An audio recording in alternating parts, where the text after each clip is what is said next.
Tuh. Oke. Sambil menunggu Bang Gangga, mungkin saya infokan kembali. Ini pertama kali saya muncul di Zoom ya. Biasanya di belakang layar terus ya. Bagian untuk apa administrasi pada saat ini saya mencoba untuk apa komunikasi dengan Bapak Ibu ya. Untuk apa namanya absensi seperti biasa kita akan kirimkan pada besok hari Rabu mulai jam 9 sampai pukul 5 sore seperti itu. Jadi Bapak Ibu bisa tunggu absensinya nanti dikirim ke email masing-masing seperti itu. Jadi kalau belum terkirim ditunggu aja. Nanti kalau belum apa sebelum jam 5 sore dimohon Bapak Ibu bersabar dulu ya. Tapi kalau sudah melebihi jam 5 sore, Bapak Ibu boleh tanya kepada admin gitu. Min misalnya gini ya, Min sertifikat saya belum dikirim gitu. Bisa nanti kita kirimkan. Dan jangan lupa Bapak Ibu untuk apa selalu saya ingatkan bahwasanya jangan lupa untuk mengisi absensi ya. Karena kalau tidak mengisi absensi tidak terekam dalam data kami gitu. Makanya tidak bisa terkirim secara langsung gitu. Mungkin kendala atau yang lain, saya kira semua Bapak Ibu sudah bisa untuk mengisi absensinya lewat apa Google dokumen itu ya. Itu untuk apa sebenarnya hal itu kerjaan kita sehari-hari ya. Kalau kita tidak bisa gimana itu kerjaannya kan gitu. Mungkin itu sambil menunggu Bang Gangga ya. Saya lihat dulu ya apakah udah hadir atau belum.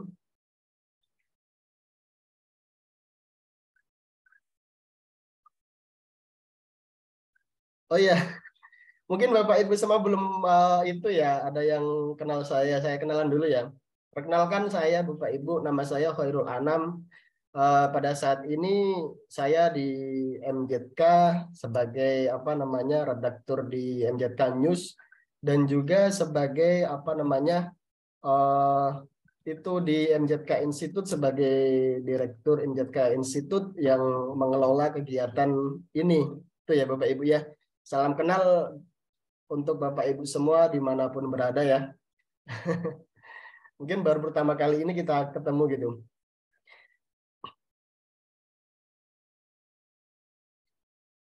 Oke, Bang Gangga belum ada kayaknya ya.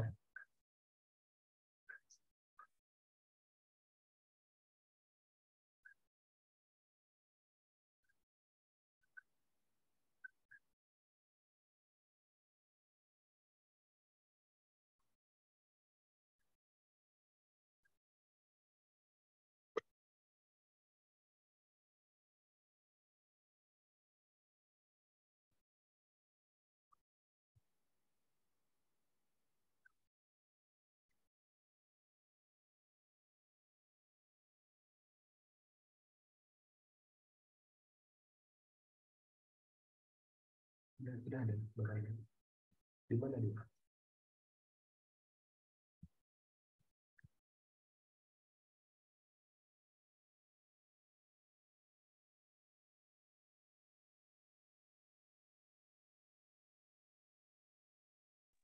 Permisi Pak, ini Bang Gangga sudah hadir. Oke. Masuk.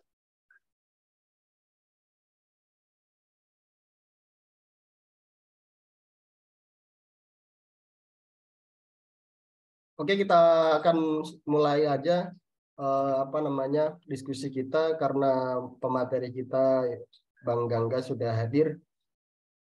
Oke, langsung waktu dan tempat saya serahkan kepada Bang Gangga untuk memimpin dan juga menyampaikan materi terkait apa namanya undang-undang PES, teori dan juga praktek. Kepada Bang Gangga kami persilahkan.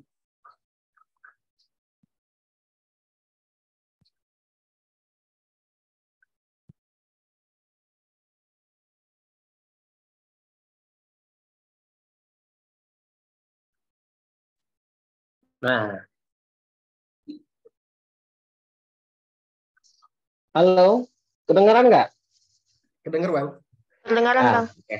Oke, Assalamualaikum warahmatullahi wabarakatuh. Selamat malam teman-teman semua. Maaf agak sedikit telat. Kita ada 57 peserta ya Mas ya, buat Iya sekarang Bang, ya. betul. Masih berjalan ya. Teman-teman, mohon maaf nggak tersapa satu-satu. Mas Anam, Bu Marta, terima kasih atas kesempatannya pada malam ini yang telah memberikan saya kesempatan untuk menerangkan tentang Undang-Undang Pers. Nah, tentunya Undang-Undang Pers itu mempunyai sifat khusus yang harus kita ketahui, teman-teman. Ya, mungkin nanti akan ada sesi tanya jawab. Ini peserta kita dari mana aja nih, Mas Anam? Peserta kita banyak Bang, ini Bang. Tadi udah ada yang di room chat, ini ada yang dari Sumatera Utara, terus ada Oke, yang dari Jawa Timur, dari Bangka Belitung oke. juga, dan juga teman-teman yang lain tidak bisa disebut satu-satu ini Bang. Ya. Mungkin hampir di sebagian Indonesia ada ini. Wah, Indramayu juga ada. Alhamdulillah dari Depok, Jambi juga hadir tadi. Nusa Tenggara Timur hadir, alhamdulillah jauh-jauh. Kabupaten Belitung hadir. Ya, nggak bisa kita sapa satu-satu, tapi terima kasih untuk waktunya. Mungkin sedikit perkenalan, nama saya Kris Gangga Lalapari, biasa dipanggil terserah, plastis boleh, Gangga boleh. Nah, saya dikenal sebagai wartawannya MJK, terutama di khususnya investigasi ya Mas Anam, Bu Marta. Siap Bang. Alhamdulillah, udah kesempatan kedua ini untuk menjadi pemateri sebagai UU Pers. Nah, untuk bagaimana menjalani profesi kita itu sebagaimana mestinya. Mungkin kita tidak perlu panjang lebar. Sembari berjalan, teman-teman juga nanti boleh tanya-tanya juga, Mas. Nah, mungkin kita kembalikan ke hostnya untuk pertama kali seperti apa, kan gitu. Oke, saya kembalikan lagi kepada Mas Anam.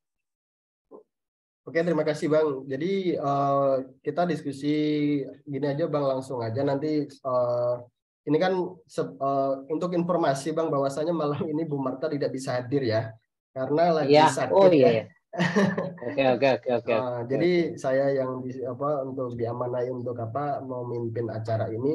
Jadi kita berjalan seperti biasanya, dibuka dengan udah buka dengan dari host, terus kemudian pemaparan materi dari Abang, mungkin nanti sekaligus langsung ketika ada pertanyaan diskusi langsung dilanjut aja gitu Bang, seperti itu untuk menyingkat waktu. Oke. Yang jelas begini, kita nggak perlu terlalu formal kan gitu. Kita di sini sama-sama mencari ilmu kan begitu Mas ya. Ya. Nah, untuk teman-teman bahwasanya kita mengenal pers. Pers itu teman-teman akrab dengan namanya jurnalis atau wartawan ya. Tentu spesifikasi pers dengan wartawan itu sendiri orang banyak bilang oh wartawan begitu loh. Seakan-akan seperti biasa saja, Mas. Padahal pers itu mempunyai fungsi khusus di dunia maupun Indonesia itu sendiri. Bahkan untuk undang-undangnya sendiri dia mempunyai terkhusus ya. Nah, yang namanya lex specialis. Nah, teman-teman boleh buka nanti UU Pers yang bersifat lex specialis. Nah, tadi mungkin untuk materi belum bisa ya Mas Anam ya. Berarti kita Siap. diskusi biasa aja ya. Oke. Apa saja isi Undang-Undang Nomor 40 Tahun 99. Nah, siapa dulu yang merumuskan? Itu kita harus tahu. Nah, itu kalau tidak salah di zaman Presiden Habibie ya Mas ya. Ya, seperti itu. Kenapa pers itu harus dikhususkan dulu? Kenapa pers itu harus dikhususkan dulu? Nah, jadi teman-teman harus tahu kenapa pers itu harus dikhususkan dulu. Itu pers harus dikhususkan dulu. Pertama, dia ada sumber informasinya dunia. pemetaan dunia itu ada bersama pers. Nah, seperti teman-teman tahu, mungkin teman-teman harus tahu Rusia, harus ke Rusia. Enggak. Kita tahu Rusia itu seperti apa gejolaknya itu dari pers. Ya kan? Nah, seperti apa perangnya Rusia dan Ukraina, kita tahunya tetap dari pers. Nah, kok pers berani sekali meliput perang, nggak takut mati dia. Nah, justru di sana ada khususnya sebenarnya. Nah, kalau kita berbicara dunia, kita berbicara Indonesia dulu. Nah, undang-undang pers di Indonesia itu adalah lex specialis. Lex specialis itu yang bisa menyampaikan undang-undang umum. Nah, tentu kita tersendiri. Nah, apapun kesalahan kita, apapun hal-hal yang harus kita liput, itu harus kita ketahui, teman-teman. Nah, biasanya orang akrab Undang-Undang Isi Nomor 40 Tahun 99 tentang pers. Nah, tentang pers itu, orang cuma tahu Undang-Undang Nomor 40. Terus siapa yang menghalang-halangi wartawan, dia didenda 200 juta atau kurungan kurang lebih 2 tahun. Dia tahu itu saja. Nah, Pasal jadi kan 14 agak kali ya. rumit. Ya, kan agak rumit jadinya. Kan begitu. Jadi seakan-akan sekonyong-konyong wartawan itu dia seperti kebal hukum. Ada yang berbicara seperti itu. Nah, mari kita bicarakan tentang nomor 40 aja dulu ya. Oke. Isi dari Undang-Undang Nomor 40 Tahun 99, setiap warga negara Indonesia dan negara berhak mendirikan perusahaan pers. Setiap perusahaan pers harus dibentuk dalam Badan Hukum Indonesia. Perusahaan pers memberikan kesejahteraan kepada wartawan dan karyawan pers dalam bentuk kepemilikan saham atau pembagian laba bersih serta bentuk kesejahteraan lainnya. Nah, kita harus tahu dulu, setiap warga negara Indonesia dan negara berhak mendirikan perusahaan pers. Ada kuncinya loh, perusahaan. Ada kata kunci di sana. Perusahaan. Setiap perusahaan pers harus berbentuk Badan Hukum Indonesia. Nah, berbentuk badan hukum yang seperti apa legalitas badan hukumnya? Jangan salah-salah teman-teman memilih. Orang-orang banyak nih sekarang yang portal-portal nih kalau tidak salah hanya memiliki akta saja, Mas. Itu belum sah sebenarnya. Pajaknya kapan? NPWP-nya mana? KBLI ya, KBLI-nya apa? Itu harus terstruktur semuanya. Teman-teman, oh dia sudah ada akta notarisnya, Pak. Tapi Kemenkumhamnya ada apa enggak? Nah, banyak teman-teman yang tidak tahu itu. Ada yang akta notarisnya ada, Pak, tapi akta Menkumhamnya ada. NPWP-nya mana? Ya kan? Nah, di sana terjadilah seperti pidana.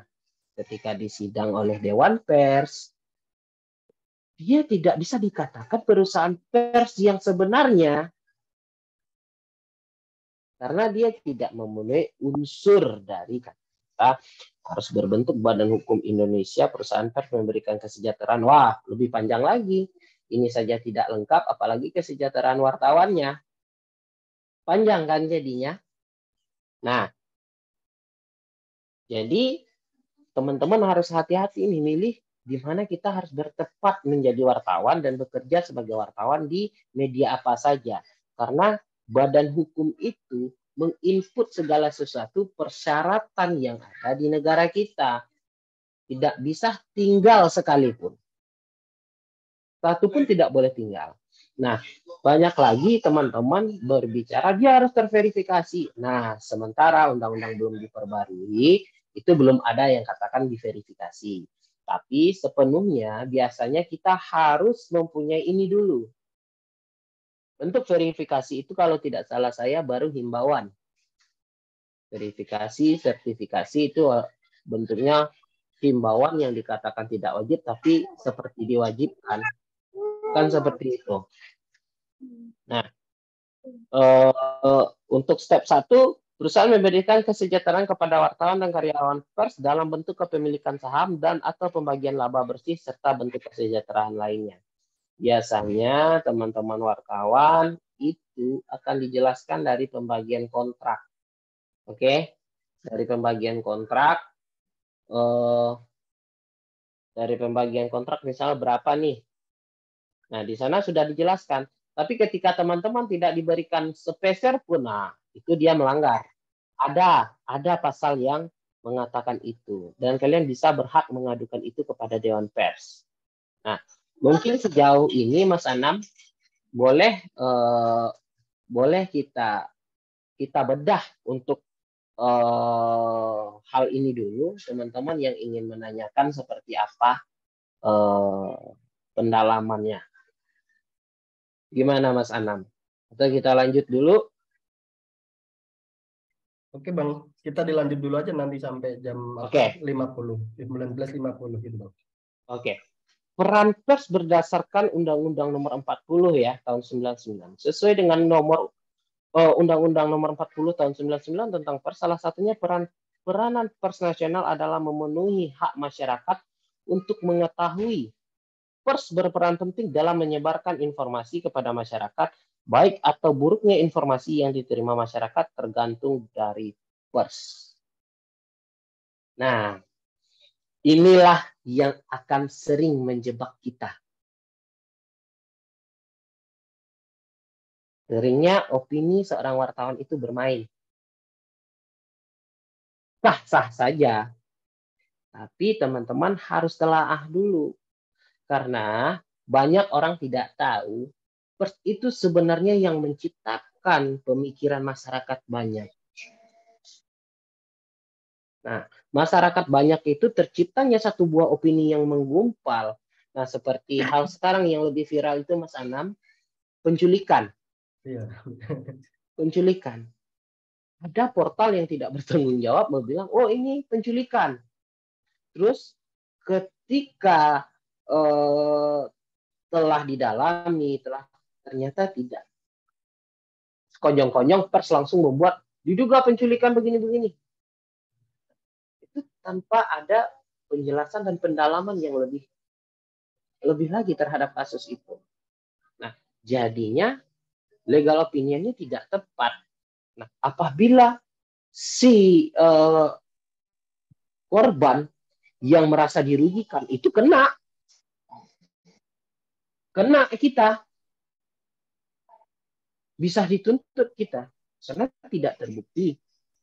Apalagi opininya masyarakat, kalau kata diduga itu adalah bahasa hukum sebenarnya. Tidak bisa kita berbicara kata diduga itu di depan keramaian orang. Kan seperti itu. Kata diduga itu akan bisa kita pakai apabila kita berkonflik dengan masalah hukum. Nah, di depan keramaian orang banyak, dia tidak, oh diduga dia maling, diduga dia ini dan itu. Orang akan menjustifikasi seseorang, oh dia maling ya. Karena apa? Edukasi setiap manusia itu berbeda-beda. Nah, makanya saya selalu bilang, teman-teman harus hati-hati. Boleh saja kita berkarya dengan mengatakan, dengan alur yang pas. Makanya, setiap wartawan itu harus paham dengan segitiga terbalik dulu sifatnya, Mas Anam. Dia melebar dari atas sampai meruncing ke bawah. Iya kan? Kita memang benar menarik audiens, tapi tidak sekonyong-konyong membunuh karakter si yang akan kita beritakan. Jadi 5W1H-nya itu dapat. Nah, kecenderungan orang-orang tidak memenuhi dengan 5W1H. Ada apa saja. Nah, mereka yang bermain dengan kata ada apa, bagaimana. Dua itu saja. Boleh teman lihat. Ada penculikan anak. Nah, dengan kasus-kasus yang viral. Diduga ada terjadi penculikan anak, tahu-taunya apa si anak itu berbohong. Ini kejadian di Sumatera Barat loh teman-teman. Saat sekarang. Tadi pagi sedang riuh berita diduganya ada penculikan anak, ternyata ketahuan si anak berbohong karena telat sekolah. Orang sudah gempar. Nah, terbentuk lagi opini seseorang. Dari seseorang ke seseorang lagi. Makanya kita harus berhati-hati. Kekuatan pers itu bisa mengacaukan dunia loh teman-teman. Hancurnya negara itu bisa karena pers. Begitu dahsyatnya pers. Begitu dahsyatnya kalau kita berbicara tentang kekuatan pers. Hancurnya satu negara itu bisa oleh kekuatan seorang wartawan. Nah, tapi di sini kita kan sudah diatur ke EJ-nya seperti apa, undang-undangnya seperti apa, pergerakan kita seperti apa. Nah, teman-teman harus hati-hati karena sering terlibatnya wartawan itu dengan undang UU ITE. Nah, justru yang akan menjerat kita itu adalah undang UU ITE. Kembali lagi kepada yang saya bilang, isi dari nomor 40 tadi. Harus berbentuk badan hukum, harus lengkap persyaratannya. Kalau tidak lengkap, udah kita habis di undang UU ITE. Nah, kita harus mengerti dulu yang pokoknya. Jangan hanya mengerti setiap orang yang menghambat wartawan dapat denda 200 juta. Wah, duit ini. Saya mohon itu kesampingkan dulu. Karena kita itu berprofesi, profesi kita adalah profesi yang mulia. Kita tonggaknya dari Indonesia, tonggak demokrasi dari Indonesia, tonggak penyampaian suara rakyat kecil kepada pemerintahan. Jadi tidak sekonyong-konyong kita siapa yang menghambat. Nah, nanti ada lagi nih keterbukaan informasi publik yang harus kita jelaskan tentang bagaimana wartawan itu bisa menjalankan kode etik yang baik, mencari bukti yang baik. Ada lagi nanti. Nah, untuk sekarang kita akan menjelaskan dulu undang-undang gitu loh. Jadi step by step-nya itu teman-teman, oh iya, kita menyadari ketika kita menjalankan profesi ini kita ada aturan mainnya. Kebanyakan teman-teman ada oknum-oknum wartawan itu lost contact dengan tingkah laku mereka. Mentang-mentang wartawan datang hajar Pak Kades. Pak Kades, saya begini-begini, dapat informasi begini-begini. Nah, terus apa batasan kebebasan pers? Nah, kita masuk ke sini nih.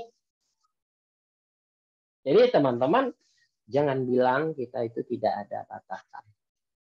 Ya, jangan bilang kita tidak ada batasan. Kebebasan pers adalah hak yang diberikan oleh konstitusional atau perlindungan hukum yang berkaitan dengan media dan bahan-bahan yang dipublikasikan seperti menyebarluaskan percetakan dan menerbitkan surat kabar, majalah, buku, atau dalam material lainnya tanpa ada campur tangan pihak lainnya. Jangan Pak, biasanya itu Pak masalah-masalah pilkada teman-teman. Tolong berikan black campaign. Habisnya wartawannya kena, redaksinya kena, orang yang bayar kabur. Kita harus mengerti dulu black campaign seperti apa, penulisan berita yang benar seperti apa, kaidah jurnalistiknya seperti apa. Nah, itu sudah tertera di undang-undang dan KEJ. Nah, jadi teman-teman harus tahu batasan-batasan mana. Nah, apalagi itu tentang pemerkosaan, anak di bawah umur. Itu ada batasannya. Anak bawah umur kalau KEJ itu 18 tahun. Tapi kalau dari undang-undang 17 tahun. Nah, dua undang-undang mengatakan berbeda loh. Dua undang-undang itu mengatakan berbeda. Jadi kita biasanya kalau pribadi saya memakai di angka 18 tahun saya masih berbicara anak di bawah umur. Karena banyak anak 18 tahun yang masih kelas 3 SMA. Itu saja logikanya. Jadi anak-anak yang masih sekolah, saya masih bilang anak-anak itu masih dalam bantuan hukum anak di bawah umur. Nah, jadi teman-teman tidak sekonyong-konyong berbicara inisial T yang tinggal di kecamatan A, desa B, RTW, diperkosa. Jangan. Cukup di kabupaten dan kecamatannya saja. Karena nanti akan menjurus. Yang malu keluarganya. Apalagi itu asusila. Nah, sifat dari asusila itu adalah aib. Mereka bisa saja meminta bahwasanya kami tidak mau diberitakan, Pak, ini akan menjadi aib. Nah, biasanya, oh ini kebebasan pers, Pak. Tapi kita kan harus memberikan hak mereka. Nah, kebanyakan teman-teman tidak sadar di sana. Ada oknum-oknum yang tidak sadar, saya harus beritakan ini nih pemerkosaan di sini di sini. Tapi itu sudah menjadi lumrah di Indonesia. Kalau sempat tahu dengan orang yang ahli hukum, waduh, kelar hidup kita. Saya pastikan kelar itu. Di Dewan Pers kelar kita semua. Nah, itu saya dapatkan waktu berbicara dengan senior saya di Bandung. Beliau kalau tidak salah wartawan Bapak Rifariana ya kalau nggak salah saya, Kepala PWI Jawa Barat kalau nggak salah, waktu itu saya bertemu di Bukit Tinggi. Nah, saya berdiskusi ilmu itu. Jadi pembenaran dari pemberitaan itu tidak selalu harus menuju ke satu titik yang menentukan benar-benar terangnya, apalagi itu asusila. Kita harus sadar itu. Nah, lanjut, kebebasan pers meliputi apa saja? Dalam hal ini kebebasan yang dijelaskan meliputi kebebasan mendirikan usaha penerbitan maupun penyiaran kerja jurnalistik untuk mendapatkan akses informasi, kebebasan editorial, dan jaminan hak-hak jurnalis. Tahu nggak hak-hak jurnalis itu apa saja? Itu kita harus tahu dulu. Hak-hak jurnalis itu apa saja? 1, gaji katanya. Tapi kan banyak juga yang berbagi hasil dan persentase, masuklah di Undang-Undang 40 tadi ya. Kedua, pemberitaan. Itu haknya kita loh. Proyeksi biasanya, teman-teman dapat itu proyeksi pagi ini misalnya di kesehatan atau yang seperti apa. Nah, jaminan hak-hak jurnalis ini mendapatkan informasi itu yang lebih penting. Nah, itu memang sudah dijelaskan. Sebenarnya pers itu bebas saja bisa mengambil. Tapi Undang-Undang KIP udah berdiri lagi. Orang yang bisa akses informasi itu untuk publik memang pers. Satu-satunya pers. Nah, barulah dipakai. Jangan menghalang-halangi wartawan, Pak. Karena undang-undang sudah menjamin kebebasan pers. Baru bisa kita pakai di sana. Dan itu ada tag poinnya. Jangan bilang, Pak Kades, saya ingin lihat korupsi dana desa, Pak Kades. Karena undang-undang wartawan tidak seperti itu. Ada jalur hukum yang akan datang kepada kita. Karena jatuhnya kita mengintimidasi. Iya kan? Nah, itu yang harus kita perjelas dengan hak-hak jurnalis untuk mengakses informasi seperti apa. Nah, tidak dengan ekstrim atau menghakimi. Saya pers loh Pak, itu tidak boleh. Itu tidak boleh, sangat dilarang. Nah, apa akibat penyalahgunaan kebebasan pers? Nah, itu lebih gawat yang akan mengancam teman-teman setiap di lapangan. Nah, ini semuanya dari undang-undang itu telah tertera, teman-teman. Nah, apa akibat penyalahgunaan kebebasan pers? Sedangkan dampak negatif penyalahgunaan kebebasan pers adalah kebebasan pers dalam yang sangat merugikan seperti pemberitaan mengenai kriminalitas dan sensualitas yang disajikan secara vulgar. Itu larinya tidak ke undang-undang pers. Kita jauh lari dari KEJ. Diduga Kades A, namanya ini, menghamili anak orang. Itu tidak boleh.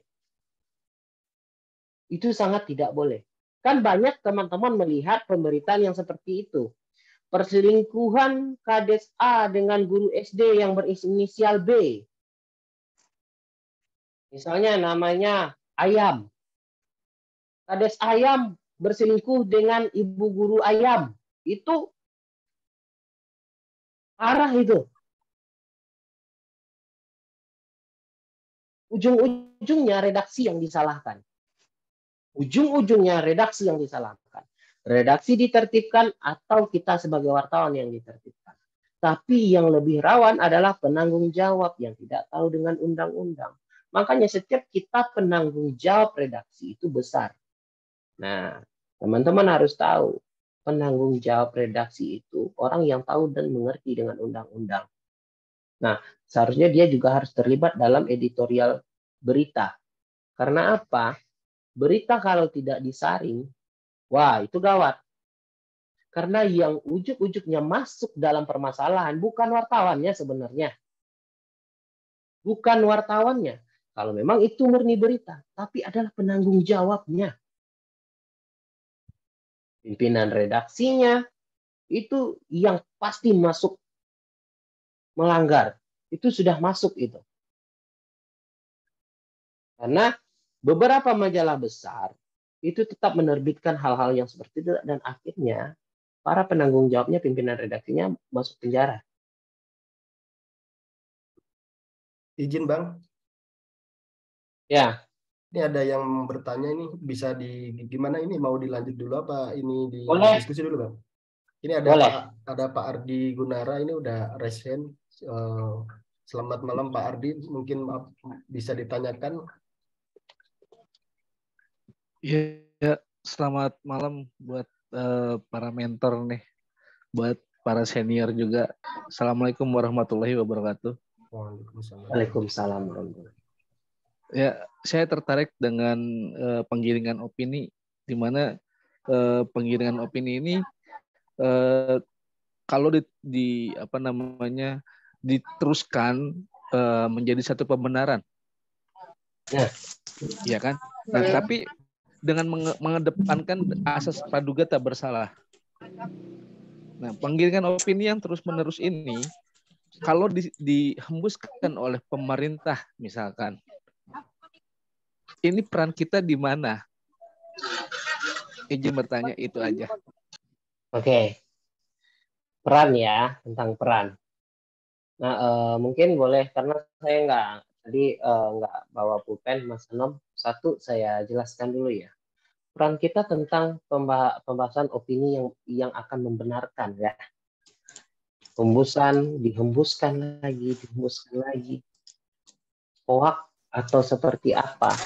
Nah, jadi kita harus tahu nih, ketika pemerintah sudah menghembuskan opini seperti itu pemerintah tidak mungkin tidak benar.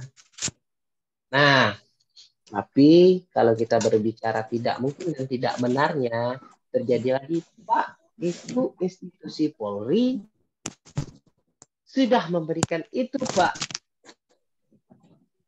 Nah, itu bisa dikatakan oknum. Makanya kita, pers itu diberikan kebebasan untuk mencari informasi. Itu kuncinya yang pertama. Ya. Pasal 3, Pers Nasional mempunyai fungsi sebagai media informasi, pendidikan, hiburan, dan kontrol sosial. Oke, azas fungsi hak kewajiban peranan pers pasal 2. Kemerdekaan pers adalah salah satu wujud kedaulatan rakyat yang berasaskan prinsip-prinsip demokrasi, keadilan, dan supremasi hukum. Pers Nasional mempunyai, ini di pasal 3, Pers Nasional mempunyai fungsi sebagai media informasi, pendidikan, hiburan, dan kontrol sosial. Nah, maka dari itu, kultur kita sebagai pers itu sering lupa, Mas. Kita sering lupa dengan kultur pers yang sebenarnya. Yang ada, opini yang ada, kita malah meneruskan. Karena apa? Indonesia ini sudah salah kaprah dalam pendiriannya. Karena bad news itu adalah number one. Berita jahat itu paling nomor 1 dan diburu oleh masyarakat Indonesia. Berita yang tidak gosip, menghembuskan isu, itu paling diburu. Nah, kalau saya bilang seperti itu, balance nggak beritanya? Dia balance kan, cerdik. Malahan yang media sekarang, dia buat isu yang pertama, terus dia kasih hak jawab yang kedua. Sepertinya kan seperti itu pada zaman sekarang, teman-teman. Tapi yang sebenarnya itu adalah antara A dan B itu harus balance dalam satu halaman. Oh enggak, ini nanti bisa dijawab. Teman-teman nggak tahu. Izin bertanya. Halo, selamat malam. Oh iya, Izin iya bertanya ya. malam. Iya, gantian. Jadi gini, mohon apa ya pencerahannya ini Bang. Soal pemberitaan yang berimbang itu kemarin kan saya sempat buat berita. Terus sebelum tayang beritanya saya sudah berusaha untuk mengkonfirmasi pihak-pihak terkait nih. Saya maunya seperti yang Abang katakan tadi bahwa dalam satu berita itu balance ya, ada klarifikasi dari dua belah pihak. Nah, masalahnya ketika kita berupaya untuk mengkonfirmasi di awal, yang salah satu pihaknya cuek aja gitu. Kan? Nah, kita kan nggak bisa nunggu tuh kapan dia bersedia mau kasih konfirmasi ke kita. Berita kan harus tetap tayang. Gitu. Ya. Nah, udah pas sudah tayang, tiba-tiba pagi-pagi sekali yang bersangkutan langsung nelpon. Ya, kan? Saya bilang kalau menyangkut yang pemberitaan kemarin itu kalau mau ada klarifikasi ya dikasih aja klarifikasinya. Nanti saya kasih haknya dia, ruang untuk dia dimuat itu. Nah, sudah. Jadi yang sering kali terjadi seperti itu Bang di lapangan gitu. Jadi agak susah juga kita untuk memaksakan ada konfirmasi dari kedua belah pihak di dalam satu link berita yang kita tayangkan gitu. Biasanya nanti pas di berita keduanya gitu. Nah, jadi saya jawab lagi ya. Saya kembali ke nanti saya jawab ya Mbak ya. Nah, untuk Mas yang tadi itu saya lanjutkan ya. Mas, kalau benar percaya dan tidak percaya atas hembusan isu, selidiki dulu Mas. Ya, makanya di sana kontrol sosial. Ada tulisan kontrol sosial di pasal 3 bab 2 azas fungsi hak kewajiban peranan pers. Nah, barulah hembuskan yang sebenarnya. Itu sah saja. Karena kita sudah dijamin. Sudah terjawab, Mas ya? Oke? Ya, izin terkait tadi kan penggiringan opini yang terus-menerus. Nah, ini kan tugas kita sebagai kontrol sosial dalam arti kata apakah kita mengikuti opini yang sudah ada ataukah kita punya sikap sendiri gitu loh. Nah, sebenarnya kalau sikap sendiri itu sebenarnya kita punya sikap sendiri karena kan media itu independen. Tapi independensi yang benar, tidak independen yang menyalahkan. Makanya nanti poinnya itu ada di pasal 3 bab 2. Oke? Karena dia gampang dicerna, gampang sekali dicerna. Nah, buat Mbak yang tadi nih, ini biar saya jelaskan. Setelah berita itu selesai dan dia tidak mau dikonfirmasi, Mbak buat tidak. Karena yang bersangkutan itu dikonfirmasi, tidak mau dikonfirmasi dan tidak menjawab konfirmasi. Oh iya ada disampaikan di dalam pemberitaan pertama. Nah, sebenarnya itu hal yang lumrah Mbak ya, hal yang lumrah. Tapi ketika Mbak berbicara tentang social control, Mbak bisa disalahkan. Alasannya kenapa? Dia bisa saja, kapan? Saya kan sibuk. Nomor WA saya kan aktif. Tapi saya sibuk sampai jam 12 malam loh. Saya rapat begana begini begitu, begana begini begitu. Nah, untuk hard news atau bad news yang kita naikkan biasanya hal-hal yang seperti itu, Mbak. Hal-hal berita yang menyangkut nama baik mereka. Dia antara takut dan tidak. Lebih amannya lagi, Mbak minta satu buah surat dari redaksi bahwasanya untuk bisa dikonfirmasi itu lebih kuat. Terus kalau dia berbicara, oh ini kan tidak konfirmasi Pak, tolong lihat dong surat saya. Saya sudah kasih surat kepada Bapak. Dia mau ngelak apa lagi? 3 kali kasih surat, udah. Nggak bisa dia berbicara, oh saya ingin membela. Boleh saja, hak jawab. Tapi ingat, hak jawabnya harus setara apa yang kita tuliskan. Dia kan membantah, Mbak saya bukan maling, tapi handphonenya terbawa. Kan seperti itu biasanya. Saya bukan maling, tapi handphonenya terbawa. Tapi setelah kita selidiki, handphonenya terbawa, tapi dia tidak memberikan kepada orang yang punya. Kita harus tahu dengan cara itu dulu, teman-teman. Makanya ketika hak jawab seseorang itu, hak koreksi seseorang itu kita kasih, tidak semena-mena bisa kita berbicara tentang hak jawab, gitu loh. Nah, tentang hak jawab. Gini Bang, kalau misalnya kita, jadi kemarin yang kasus itu laporan masyarakat itu udah masuk ke kejaksaan kan? Informasi bagaimana kalau itu tercemar atau kita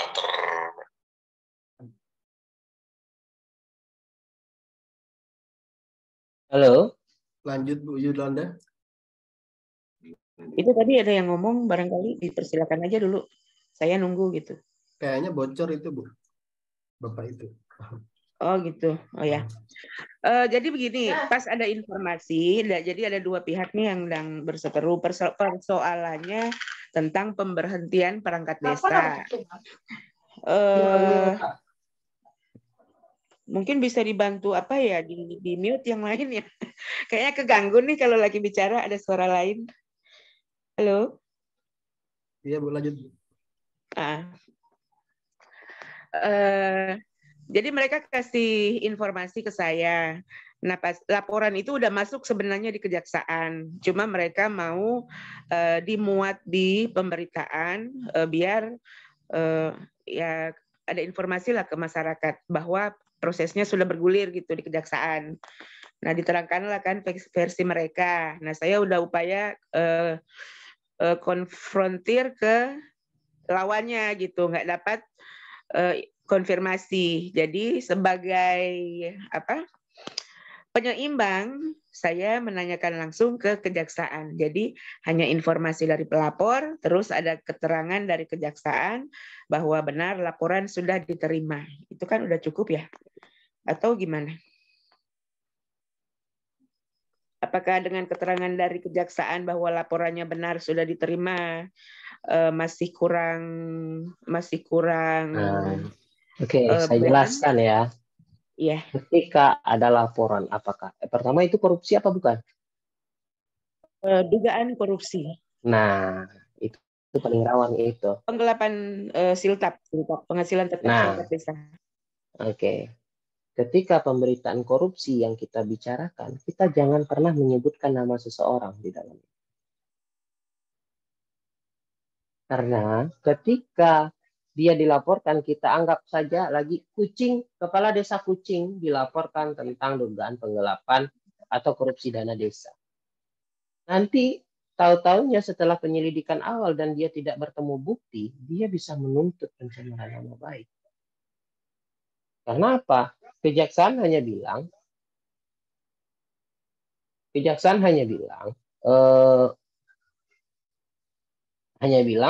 bahwasannya saya memang telah menerima laporan, tapi lagi full bucket. Dia belum tentu salah loh. Begitu. Nah, dia belum tentu salah pembenarannya. Jadi teman-teman tidak bisa mengatakan nama seseorang. Jangan pernah katakan. Buat saja salah satu kepala desa di kecamatan itu dilaporkan di kejaksaan dengan inisial YS. Benar, YS telah dilaporkan oleh seseorang atau laporan dari masyarakat. Jangan pernah buat nama si Kucing.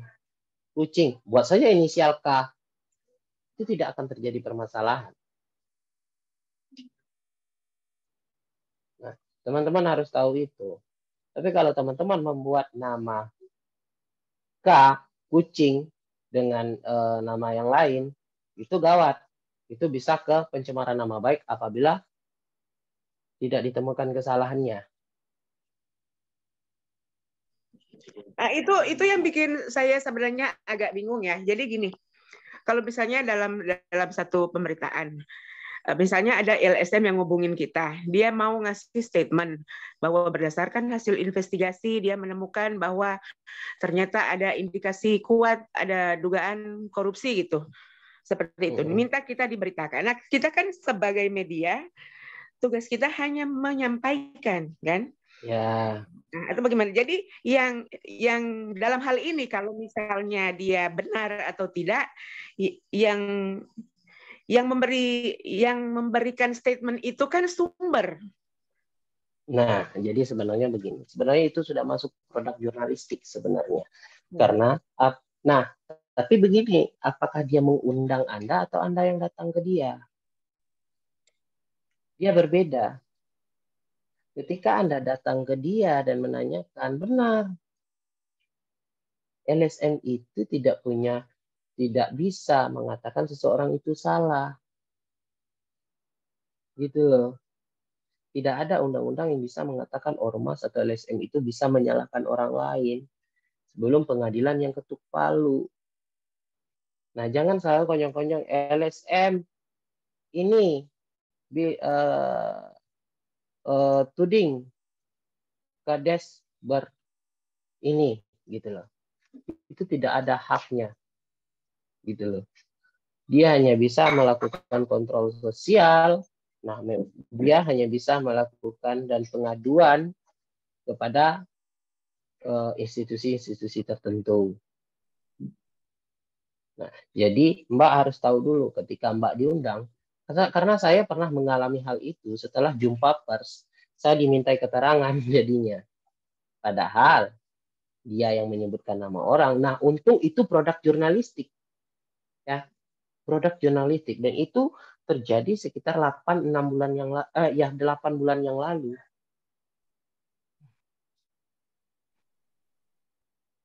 Nah, itu terjadi sekitar 8 bulan yang lalu. Nah, makanya kita harus tahu dulu kebenaran informasi itu.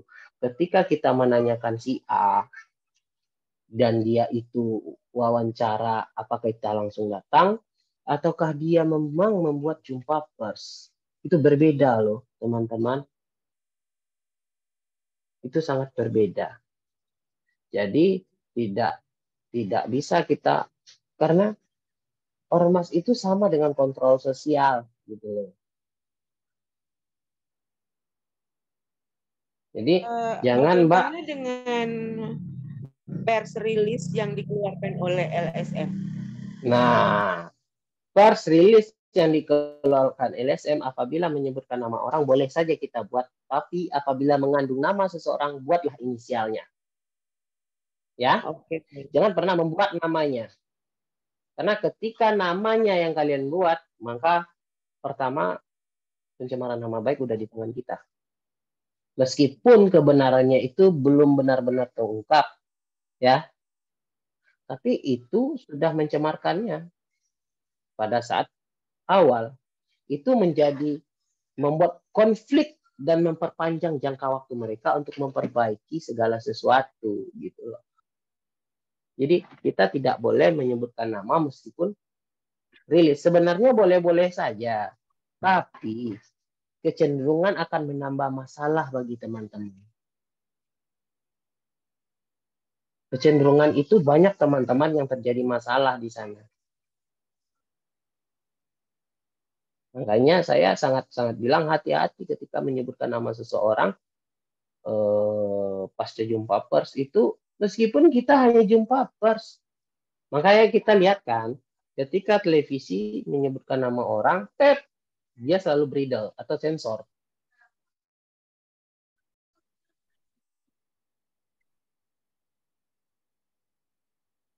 Oke, Bang. Nah, mungkin ada lagi teman-teman? Ini ada yang udah angkat resen, Pak. Ada Pak Hendrawan dan juga Pak Firly. Oke, Pak Hendrawan dan juga Pak Eko Triatna ini ya, ada 3. Mungkin 3 dulu, kita ke Pak Hendrawan dulu. Ada 3 orang, Bang, ini, Bang. Oke. Oke, Pak Hendrawan, apakah stay? Assalamualaikum warahmatullahi wabarakatuh. Waalaikumsalam warahmatullahi wabarakatuh. Terima kasih.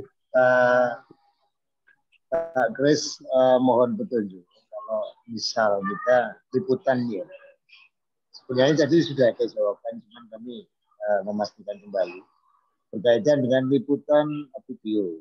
Kita membuat Apa, Pak? liputan video. Ulang lagi. Liputan video. Liputan Oke. video. Liputan video, namun ini kan kami berdasarkan informasi dari warga setempat, kemudian ini berkaitan dengan BLT yang banyak dipotong oleh perangkat ya. Jadi kemarin kita mencoba investigasi ke lapangan, menanyakan kepada penerima BLT, memang ada beberapa yang kami liput. Memang kami tidak edit ya, kita tidak edit. Kami juga menanyakan kepada yang bersangkutan langsung bagaimana kronologisnya, kemudian siapa yang memotong, kemudian kami naikkan ke berita. Ya, hal-hal tersebut apakah ada unsur pelanggaran undang-undang ITE-nya? Mohon petunjuknya. Terima kasih. Oke, berarti video ya tanpa ada editor ya. Mungkin langsung ada pertanyaan satu lagi Bang, mungkin Ya, sekalian. oke. Ke Pak Eko Triatno, Pak Firly tadi nggak ada ya? Oh silakan Pak, sekalian nanti sekalian dijawab oleh pemateri kita. Baik, Assalamualaikum warahmatullahi wabarakatuh. Salam sehat semua untuk abang-abang, juga untuk senior-senior khususnya yang bergabung pada malam hari ini. Begini Pak, dari beberapa materi-materi itu sangat menambah wawasan bagi saya sendiri pribadi. Tetapi di sini ada satu hal yang unik di saat kita berbicara tentang yang namanya investigasi. Ini bagi saya agak unik. Karena jujur ya Pak, saya sebenarnya agak baru di dunia jurnalistik, sehingga batasan-batasan dan lain sebagainya itu memang sangat minim akan yang namanya pengetahuan. Karena belajarnya alhamdulillah saya banyak mengambil ilmu dari MZK ini sendiri, atau dari acara-acara yang atau kegiatan-kegiatan yang dihadirkan dari MZK sendiri. Nah, di sini pertanyaan saya simpel sekali, Pak. Sering di saat kita melakukan investigasi, kebetulan alhamdulillah banyak yang bisa dikonfirmasi, tetapi berkaitan dengan sesuatu hal yang berhubungan tentang pekerjaan, secara otomatis ini kalau kita bicara yang agak mendalam ya Pak, itu ada sesuatu hal yang disebut dengan social control.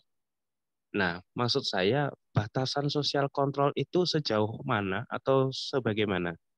Karena di wilayah tempat saya pernah saya menemukan ada social control itu ada yang bahasanya mengetahui rap dan lain sebagainya. Apakah itu memang bisa dibuka dengan kami sebagai social control, atau memang tidak? Atau kami menggali dari mana gitu supaya kita mendapatkan informasi tersebut?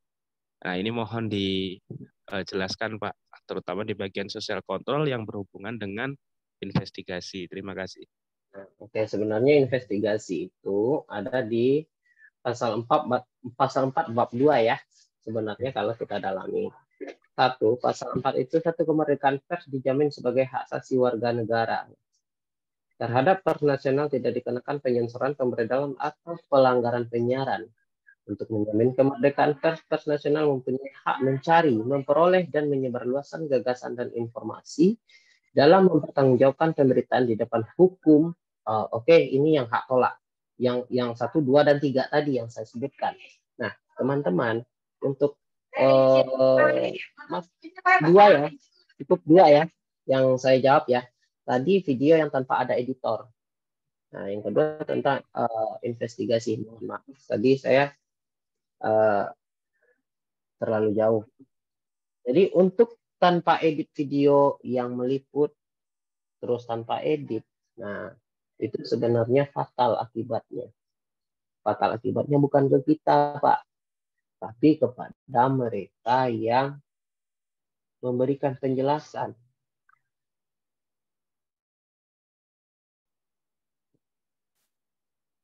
Tapi kepada mereka yang memberikan penjelasan, intimidasi akan datang kepada mereka.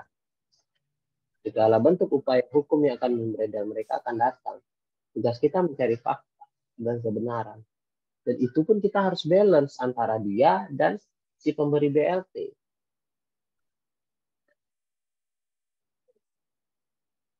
Tunggu ya. Jadi itu harus balance, Pak. Jadi untuk lagi dengan cara seperti itu biasanya videonya di blur.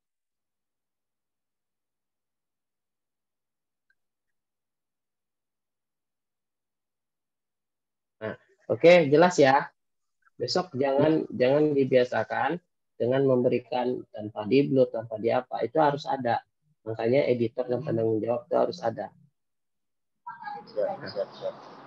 Sama dengan berita Untuk tulisan. yang kedua, ya. Harus Yang ada kedua editor. investigasi, ya harus ada editor. Nah, karena penanggung jawab itu gawat itu. Investigasi jurnalistik tentang pekerjaan sosial kontrol sosial. Kontrol sosial itu, kontrol sosial itu sebenarnya sejauh ada pembenaran. Sejauhnya ada pembenaran. Nah, tapi kita harus tahu, oke? Harus tahu apa yang harus kita beritakan dulu.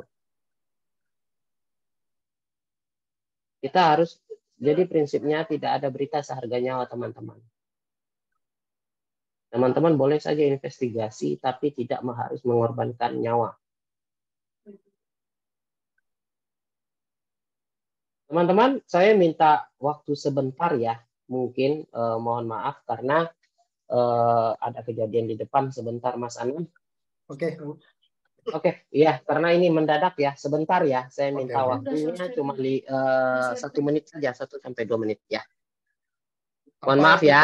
Kita selesaikan aja dulu Bang Giti untuk Buat. pertemuan malam ini. Apa gimana? Nah, mungkin teman-teman ada yang masih bertanya, boleh, tapi saya 1 menit saja. Saya hanya memastikan di depan saja. Oke, siap-siap. Nah, oke, sebentar. Mungkin saya langsung ke Pak Firly yang tadi mau bertanya. Ini ada waktu 2 menit lagi sebenarnya ya. Mungkin dari Bang Gangga keluar sebentar, mungkin langsung ke Pak Firly aja dengan ini sekalian dijawab sebelum ditutup. Untuk yang lain yang mempunyai pertanyaan, silakan nanti bisa didiskusikan di pertemuan selanjutnya atau bisa dijapri kepada ke admin untuk diskusi atau langsung ke Bang Gangga sendiri seperti itu ya mungkin ya. Atau di pertemuan selanjutnya mungkin masih punya pertanyaan saat ini bisa disimpan dulu Bapak Ibu mungkin itu ya. Kalau Pak Firly silakan. Oke, terima kasih Pak. Waktu yang telah diberikan. Saya ingin menanyakan adakah kita itu boleh atau tidak kita memberitakan sesuatu itu secara tersembunyi gitu Pak. Gitu. Oke, balik. Saya udah balik ya. Bentar, tapi nggak apa-apa. Ini lagi Pak Firly lagi sekalian pertanyaan 1 kali Bang. Nanti sebelum Ya, kita akhiri. Halo, Assalamualaikum. Selamat malam Pak. Bisa bertanya? Waalaikumsalam. Ya. Pak, ini tadi Pak Firly di mana Pak Firly? Halo Pak. Kalau saya tangkap tadi, bolehkah kita memberitakan sesuatu yang tersembunyi, bukannya Pak ya? Ya, secara sembunyi-sembunyi gitu Pak. Misalnya secara sembunyi-sembunyi. Ya. Oke. Ya, gitu. Itu aja Pak. Oke Bang, gini jadi ada tambahan 1 pertanyaan dari Pak Firly. Bahwasanya boleh atau tidak kita sebagai wartawan itu memberitakan sesuatu yang secara sembunyi-sembunyi gitu. Secara sembunyi-sembunyi ya. Sembunyi-sembunyi tidak boleh, Pak. Karena itu kan sudah dijelaskan.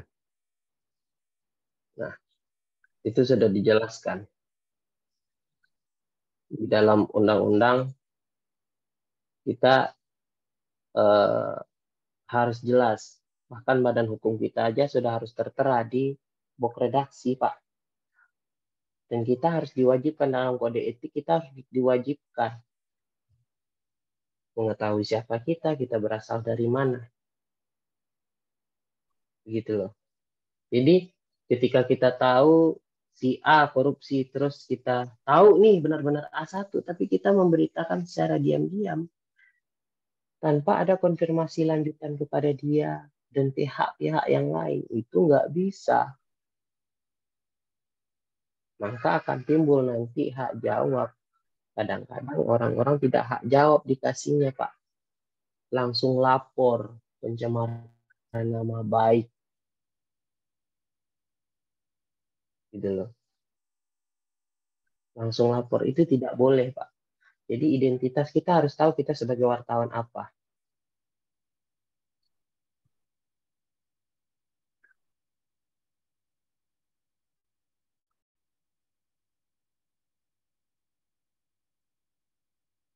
Mungkin ada lagi yang lain. Itu memang ada di kode etik ya, teman-teman. Itu harus teman-teman perhatikan yang sebenar-benarnya terjadi. Karena kita itu mempunyai badan hukum yang jelas. Jadi tidak bisa kita artikan kita bersembunyi-sembunyi. Kecuali kita mencari fakta bersembunyi-sembunyi itu oke. Dia berbeda loh, mencari fakta secara bersembunyi itu boleh-boleh saja. Memberitakan secara sembunyi itu tidak boleh. Nah, berbeda ya. Mencari fakta secara bersembunyi itu boleh. Menyamar atau seperti apa. Tapi kalau kita membuat berita secara sembunyi-sembunyi, terus kita tidak menampilkan dan redaksi menaikkan tanpa keterangan yang jelas, pidananya di depan mata. Nah, pidananya jelas di depan mata. Itu akan melanggar seluruh undang-undang pers. Itu akan melanggar. Jelas ada kata larangannya. Oke Bang, terkait batasan investigasi tadi udah selesai apa masih itu Bang? Oke. Iya. Oke. Belum selesai ya. Untuk batasan sosial kontrol atau kontrol sosial itu sebenarnya kontrol sosial itu adalah melakukan hal yang pembenaran sepertinya, Pak. Iya, hal-hal yang melanggar aturan, terus kita tahu Pak itu melanggar aturan loh Pak, harus dibenarkan lagi artinya seperti ini. Itu adalah contoh sosial kontrol sebenarnya. Nah, tapi sosial kontrol itu kan panjang ini. Tidak jelas aturan sosial kontrol, tapi kata besarnya adalah kebenaran.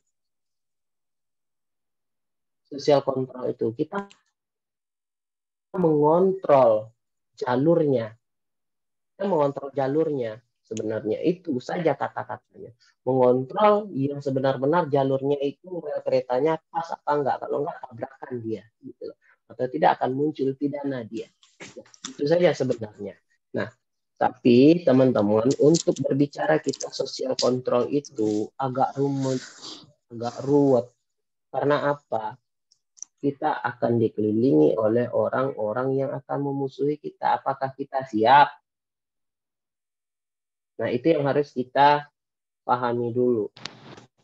Padahal undang-undang sudah mewajibkan kita dan memfungsikan kita untuk sosial kontrol. Dan itu undang-undang loh. Jelas undang-undang yang berbicara. Mohon maaf, satu lagi bisa? Oh, mohon maaf Bu Yolanda, ini waktunya sudah habis sebenarnya. Kita mohon maaf untuk kita sambung minggu depan. Oke, baik.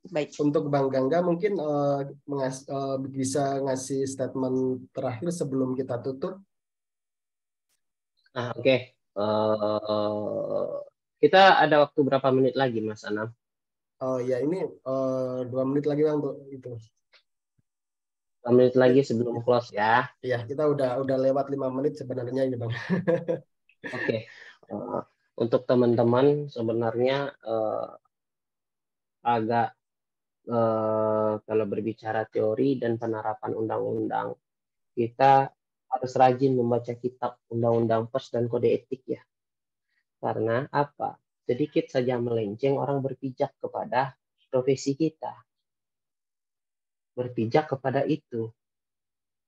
Nah, jadi saya minta kepada teman-teman pahami undang-undang pers dan kode etik. Baru kalian menulis. Jangan gegabah dalam menulis. Nah, gegabah dalam menulis dan menyebutkan nama seseorang dalam satu buah tindak kriminal asusila maupun apapun itu berakibat fatal, bisa berujung konflik. Meskipun nanti dia adalah berita produk jurnalis, tapi akan menyerobot waktu kalian untuk bisa beraktivitas di luar sana. Gitu loh. Ini teman-teman itu yang harus kita pahami dulu ya. Biasanya kita itu selalu menuliskan nama seseorang pada tindak pidana kriminal.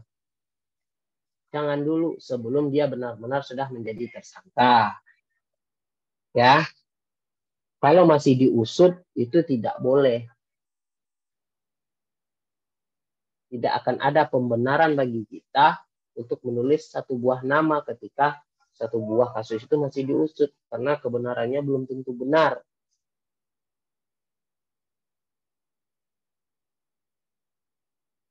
Nah, mungkin bagi teman-teman untuk pemahaman Undang-Undang Nomor 40 dan tahun 99 saya tidak rinci dari item per item, bab per bab per pasal, tapi seluruhnya yang saya bilang itu adalah isi dari nomor 40. Mungkin kalau yang ingin mendalami lagi boleh jelasin saya mungkin di lain waktu ya Mas. Mungkin segitu aja Mas Anam. Oke, siap. Terima kasih atas ilmu yang diberikan Mbak Gangga. Mohon maaf Bang, ini waktunya memang nggak banyak sebenarnya Bang. Kita ada waktu 1 jam. Mungkin next time kita bisa diskusi kembali Bang. Mungkin kalau ada waktu bisa gabung lagi, kita diskusi kembali. Oke, terima kasih Bapak Ibu yang telah hadir pada malam ini. Saya ucapkan terima kasih khususnya kepada Bang saya, Bang Gangga, dan juga Bapak Ibu semua yang hadir pada malam hari ini. Dan juga mohon maaf yang belum bisa bertanya pada pertemuan kali ini karena waktu kita memang tidak lama. Mungkin Bapak Ibu bisa nanti bisa japri kepada admin atau kepada Bang Gangga langsung, mungkin bisa diskusi dengan beliau dan juga menambah silaturahmi kepada kita semua.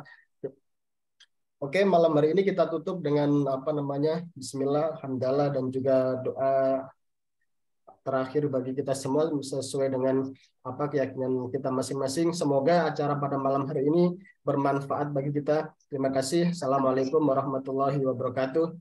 Izin untuk menutup. Waalaikumsalam warahmatullahi wabarakatuh. Terima kasih Pak Hairul. Terima kasih semuanya.